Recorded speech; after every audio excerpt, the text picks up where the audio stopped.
the word of the God.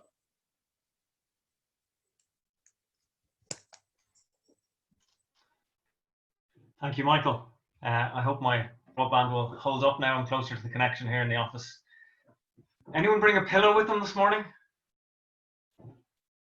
Anyone? We have a few. Hold them up. Thank you. Favorite pillow or cushion? What's the best thing about a pillow? Now, you're all on mute. Maybe just stay muted. But I'll give you my answer. The thing about a pillow is 11, half 11, 12 o'clock at night, you hit your head on the pillow. When you put your head down and go to sleep, that it just helps you sleep, helps you get rest.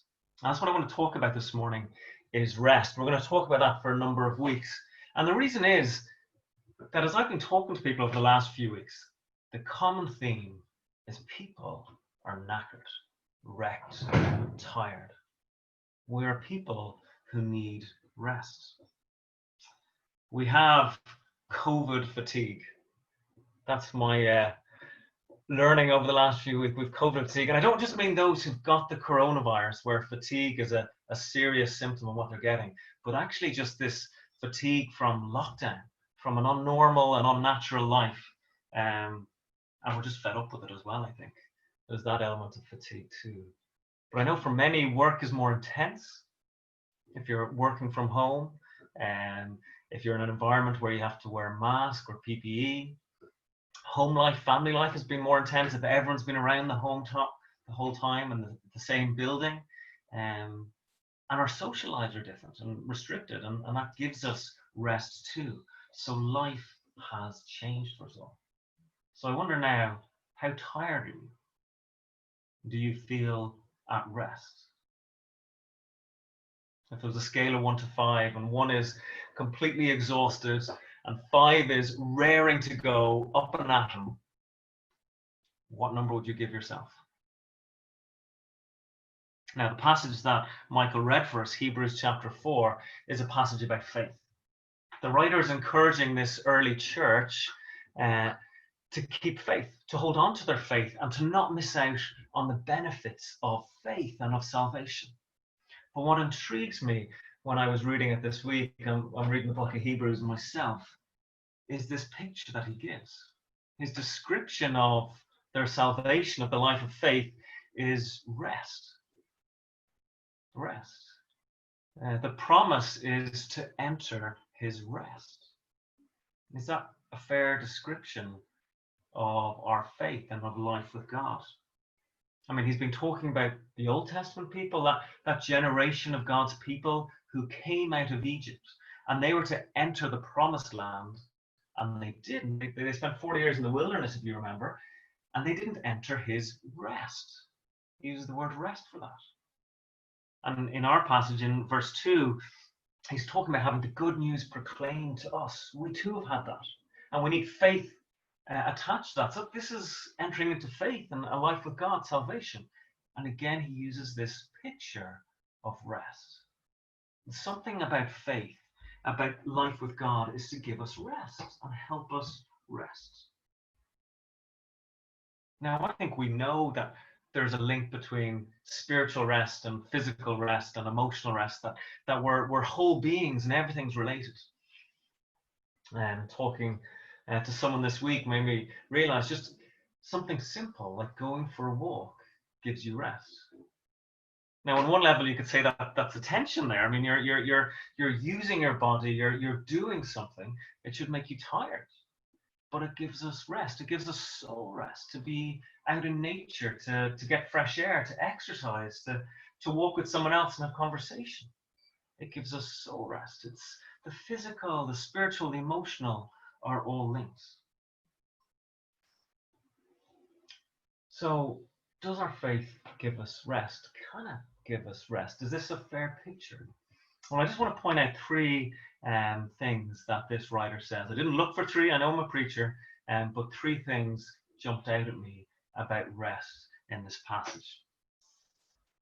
And the first is that it's entering his rest, God's rest. But when he says that, he's not just talking about his rest being the rest that it's that we actually actually enter into God himself. It's creation rest. Verse 4 says this, on the seventh day, God rested. So God himself is at rest.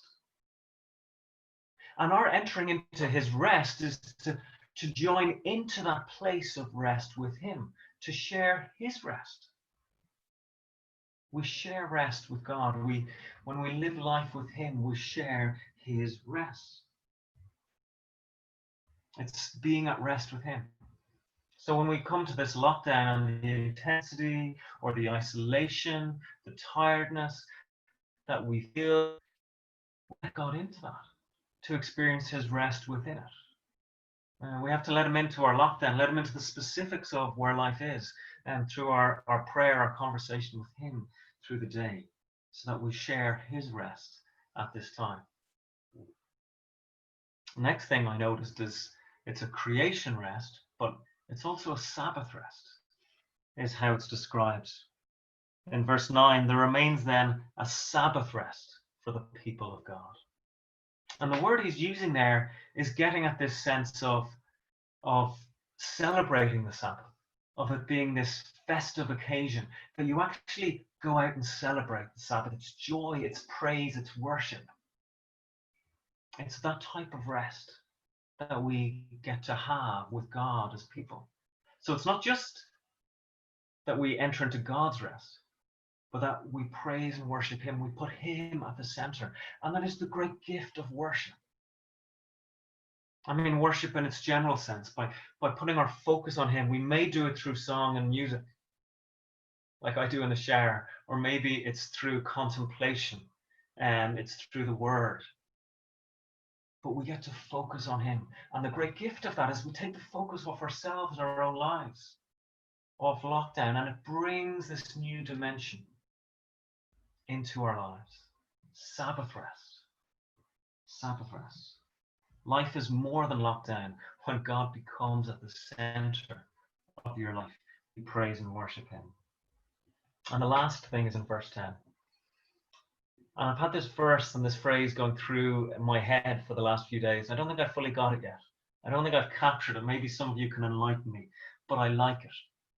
Verse 10 says this, for anyone who enters God's rest, so enters into God's own rest, also rests from their labor or works, just as God did. We rest from our work or labor. Now, I don't think all the people here in this early church had already retired, or they retired just after they came to faith. There wasn't even a pension system back in those days. And we know Jesus in John 5 talks about how his Father is still at work to this very day. So God didn't stop working. So it's not about a lack of work or inactivity. But this phrase that God himself rested, it refers to the creation account, his big project of making this world in 6 stages, and then he rested. It's a sense of completion. Not an activity that he's now given up, but completion. And I've been trying to wrestle and just sort of rest with that phrase, that we get to rest as God did, put down our work and our labor. And I wonder how many of us try to create our own worlds.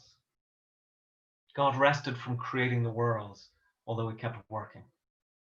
And I wonder how many of us try to create our own world, find meaning and satisfaction and fulfillment and all of those things of life in what we create ourselves. And maybe we just enter into God's rest with him in his world and get to rest from that activity which puts too much on our career and our paid work, and then adds to the intensity and the stress of that. I think this message is for us. It's today. That's the phrase that recurs throughout it. Today, don't harden your hearts. Listen to this message and seek rest and gain rest from God. Because Jesus said this in Matthew's Gospel, come to me, all you who are weary and burdened, and I will give you rest. So I invite us all to come to Jesus and receive rest. In coming weeks, we'll look at Sabbath and how that is part of rest. We'll look at silence and solitude and how that is part of our rest. But let's be still and talk to God about the rest that he offers. Let's be still for a moment.